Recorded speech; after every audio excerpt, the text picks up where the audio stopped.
So just an analogy that if we're thinking about the history books, it's kind of like a movie series where, in a movie series, the movies like the MCU, there's how many movies in that now? They build on the previous story. There's drama and plot twists. There's a lot of cross-references.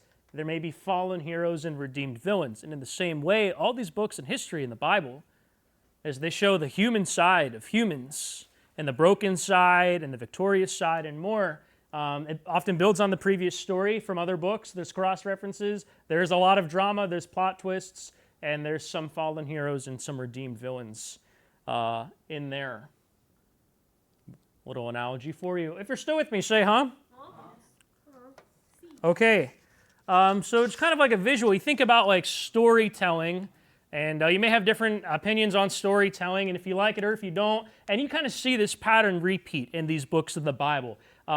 There's a character, and there's a setting, there's a conflict, it gets worse, the worst thing that could happen happens, and then you deal with the repercussions. And, think of someone like Samson, one of the judges. Samson was charged to be a spiritual leader. He wasn't supposed to touch a dead body. He wasn't supposed to cut his hair. He wasn't supposed to get drunk. Over time, he breaks these rules, or he wasn't even supposed to drink. He breaks these rules, causing bigger problems until eventually, what happens to Samson? Does anyone know what happens to Samson? Jaden?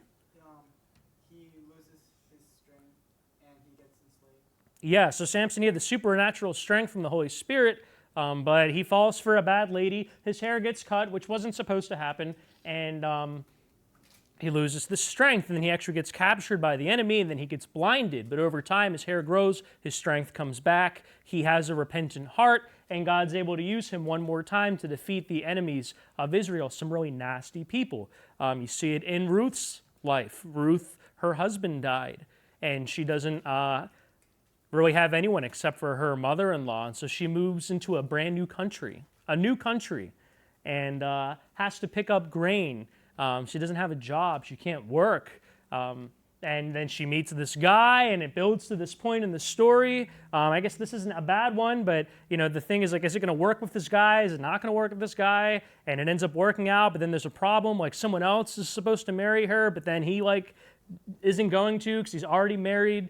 And it works out in the end. And then a few generations later, King David is born. It's like this outside woman from another country gets taken into the story of the Messiah.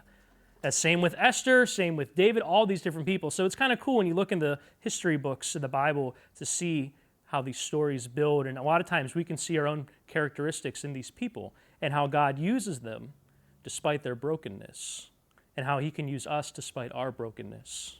Fun fact, Ruth and Esther, only two books of the Bible named after women.